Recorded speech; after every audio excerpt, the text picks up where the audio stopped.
અને એ દિવસ વસંત પંચમીનો પવિત્ર દિવસ સંપ્રદાય માટે અતિ વિશેષ એનો મહિમા આપણે સૌ જાણીએ છીએ કે આજના દિવસે ભગવાન સ્વામિનારાયણે આ વડતાલ ધામની અંદર હરિમંડપની અંદર બેસીને જે પોતાના સ્વહસ્તે લિખામી સહજાનંદ સ્વામી સર્વા જન્વા નિજાશ્રિતાન નાના દેશ સ્થિતાન શિક્ષા પત્રિવ્રતાલય સ્થિત, આ વડતાલ ધામને વિશે ભગવાને બેસીને પોતાના નિજ આશ્રિત, અને એક એક શબ્દોને જો આપણે વ્યાખ્યા કરવા જઈએ તો 7 દિવસની કથા કરવી પડે, પણ એનો ભાવ જો આપણે કેવળ પકડીએ તો એનાથી પણ આપણને જે મહિમા છે એની અંદર સુદ્રઢતા આવે કે મહારાજે પોતાના આશ્રિતો માટે એક સુંદર સંકલ્પ કરીને જે પોતાનું વાંગમય સ્વરૂપ એવી શિક્ષાપત્રીનું મહારાજે લેખન કાર્ય કર્યું ને એની અંદર ભગવાને હેતુ બતાવ્યો છે. એકાગ્રણૈવ મનસા પત્રી લેખમ સ હેતુક અવધાર્યો અખિલે સર્વ જીવ હિતાવહ. ભગવાન કે અમે આ શિક્ષાપત્રી લખી છે એનો એકમાત્ર હેતુ છે કે જીવ પ્રાણી માત્રનું હિત થાય, કલ્યાણ થાય. આ ભગવાનનો સુંદર ઉપદેશ. અને એટલા માટે પછી મહારાજે પોતાના આશીર્વાદ આપ્યા અને ખૂબ એની અંદર વાત કરી. વચનામૃત આદિ ગ્રંથોની અંદર પણ શિક્ષાપત્રીનો ઘણો મહિમા, હું વધારે વિવેચન નથી કરવું, આપણે સૌએ મહારાજશ્રીના આશીર્વચનને પણ શ્રવણ કરવા છે. પણ શિક્ષાપત્રીનો મહિમા મહારાજે બતાવ્યો ને આપણે પણ ઘણી વખત ગાતા હોઈએ, પૂર્વ વક્તાઓએ પણ વાત કરી. શિક્ષાપત્રીમાં 2 ભાગ રહેલા છે. એક ભાગ છે કોઈ પણ કાર્યની સિદ્ધિ કરવી હોય તો સિદ્ધિ કરવા માટે 3 વસ્તુ પરમ આવશ્યકતા છે. આપણે ઘણી વખત લક્ષ્યની પ્રાપ્તિ માટેનો સંકલ્પ કરતા હોઈએ, મને આ મળી જાય, મને આ પ્રાપ્ત થઈ જાય, મને આ સિદ્ધિ પ્રાપ્ત થઈ જાય. પણ એ સિદ્ધિ પ્રાપ્ત કરવા માટે 3 વારના જીવનની અંદર સ્વીકારવા પડે. પહેલા એની અંદર પહેલું જો કોઈ કદમ હોય ને તો એ પાત્રતાનું કદમ છે. જીવાત્માને જ્યાં સુધી પાત્રતા નથી કેળવાણી ત્યાં સુધી માત્ર સંકલ્પ કરીને, મહારાજે વચનામૃતની અંદર દ્રષ્ટાંત દીધું કે કોઈ પ્રારબ્ધની અંદર દરિદ્રપણું લાવ્યો હોય અને પછી એ એમ સંકલ્પ કરે કે મને રોજ પકવાન મળે, તો મહારાજ કે ક્યારે શક્ય ન બને, કારણ કે પ્રારબ્ધમાં ખોટ લઈને આવ્યો છે. તો જ્યાં સુધી પાત્રતાની પ્રાપ્તિ નથી થઈ ત્યાં સુધી જીવાત્માને એ સિદ્ધ દશા. બીજું કાર્ય છે પુરુષાર્થ. પહેલું પાત્રતા કેળવવી પડે અને બીજું પુરુષાર્થ કરવો પડે અને ત્રીજું એ પરમ કૃપાળુ પરમાત્માનો પ્રતાપ, એની અંદર કૃપા ભળે ત્યારે કાર્યની સિદ્ધિ થતી હોય. આ 3 જ્યારે અનુસંધાન જીવનની અંદર આપણે કરીએ તો એનું આ ત્રણેયનો સમન્વય જો આપણે જોતા હોઈએ ને તો શિક્ષાપત્રી ગ્રંથની અંદર આપણને દેખાય છે. જીવાત્માની પાત્રતા કેમ કેળવાય એટલે મહારાજે આચાર વિચારની શુદ્ધિના એની અંદર સિદ્ધાંતો બતાવ્યા. જે પુરુષાર્થ કરવાનો છે, જે માર્ગ અપનાવવાનો છે એ ભગવાનની ઉપાસના અને ભક્તિનો માર્ગ છે.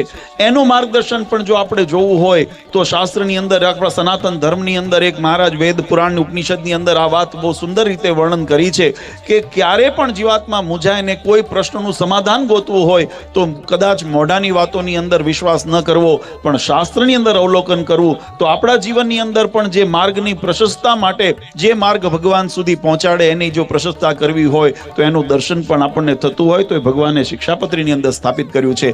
આ શિક્ષાપત્રીનું પાલન કરીને, આજ્ઞાનું પાલન કરીને મહારાજ કે જીવાત્મા આ લોક અને પરલોકની અંદર સુખીઓ થાય. અને ત્રીજું, મહારાજે સર્વનું હિત થાય. પોતાના આશ્રિતો માટે જે આશીર્વાદ, કૃપાની જે આપણે વાત કરી, એ કૃપાનું પણ જો દર્શન થતું હોય, નિજાશ્રિતા નામ સકલાર્થી હંતા સધર્મ ભક્તિ રવનમ વિધાતા દાતા સુખાનામ મનસેવસિતા નામ તનોતુ કૃષ્ણ ખિલ મંગલ. ભગવાને પોતાના આશ્રિતોના સુખને માટે કરનારા એવા પૂર્ણ પુરુષોત્તમ ભગવાનનો રાજીપો પણ જો પ્રાપ્ત થતો હોય તો આ શિક્ષાપત્રી ગ્રંથની અંદર ભગવાનના આશીષ રૂપે આપણને પ્રાપ્ત થાય છે. આની અંદર 2 ભાગ રહેલા છે. એક છે મહિમાનો ભાગ અને એક છે વર્ત્યાનો ભાગ. ભગવાને શ્રી વચનામૃતની અંદર લખ્યું, શિક્ષાપત્રીની અંદર પણ લખ્યું કે અમારા આશ્રિતોએ રોજ શિક્ષાપત્રી વાંચવી. વાંચતા ન આવડે તો એનું શ્રવણ કરવું, અને કોઈ શ્રવણ કરાવનાર પણ ન હોય તો એની નિત્ય પૂજા કરવી. આ માર્ગ છે ને સરળ છે એટલે જગત આખું ગાય છે. આખું જગત આને, આ કારણ કે સરળ માર્ગ છે. વાંચી લીધી, એને સાંભળી લીધી અથવા તો એનું પૂજન કરી લીધું, પણ એ પછીનું વાક્ય છે ને એ થોડું કઠણ પડે છે, વાંધો છે. મદરૂપમ ઇતિ મંદવાણી માન્યાયમ પરમ આદરાત. મહારાજ કે મારું સ્વરૂપ, મારી વાણી સ્વરૂપ છે એને પરમ આદરથી માનજો. શું આજ્ઞા કરી? માનજો. માનવાનું કીધું છે. અહીંયા વાંધો પડે છે કે આ માનવી કેમ? મને આને મહિમા તો ગવાય, શિક્ષાપત્રીનું પૂજન ગણાય, ઢોલ વગાડતા હશે અત્યારે જગતમાં. શિક્ષાપત્રી દ્વિશતાબ્દીના નામે પણ જે બીજો એની અંદર હેતુ બતાવ્યો, પત્રી લેખમ સહેતુક, એનો હેતુ છે આને જ્યાં સુધી આચરણમાં જીવંત નહીં રાખીએ. હું કાયમ કહું છું, આપણે આમ તો દ્વિશતાબ્દી વર્ષ શિક્ષાપત્રીનો પંચામૃત મહોત્સવની સાથે સાથે આપણે ઉજવ્યો હતો, પણ ઘણા બધા ભક્તોનો, વિશેષ કરીને મારે ચરોતરના પેટલાદના ભક્તોનો ખૂબ ભાવ હતો કે બાપુજી આવો વસંત પંચમીનો પાવન દિવસ છે અને એની અંદર એમને કીધું કે આપણે થોડું યજન કરીએ. અને સંકલ્પ એ રીતે શરૂ થયો, પહેલા મહાપૂજાનું આયોજન માટે કર્યું, નહીં તો દર વસંત પંચમીએ આપણે સનાતન ધર્મની, આપણે સંપ્રદાયની પરંપરા પ્રમાણે અમને યાદ છે, અમે નાના બાળલાલજી જેવી ઉંમર પરમ પૂજ્ય નરેન્દ્ર પ્રસાદજી મહારાજશ્રીના વખતથી, પૂજ્ય મહારાજશ્રીના સમકાલીન સમયથી વસંત પંચમીનો ઉત્સવ હોય એટલે આપણે ગાદીવાળા મેળે ત્યાં શિક્ષાપત્રીનું પૂજન થતું, અમે કાયમ જતા અને ત્યાં આગળ શિક્ષાપત્રીનો પાઠ કરતા. સંતો, જે વિદ્યાર્થી સંતો હોય, પાર્ષદો હોય, એ બધા ભેગા થઈ અને ગાદીવાળા મેળે, આ આપણી સનાતન ધર્મની પરંપરા હતી. સંપ્રદાયમાં થોડાક પ્રશ્નો થયા, પછી આપણે વાડીની અંદર અમે ભગવાનની આગળ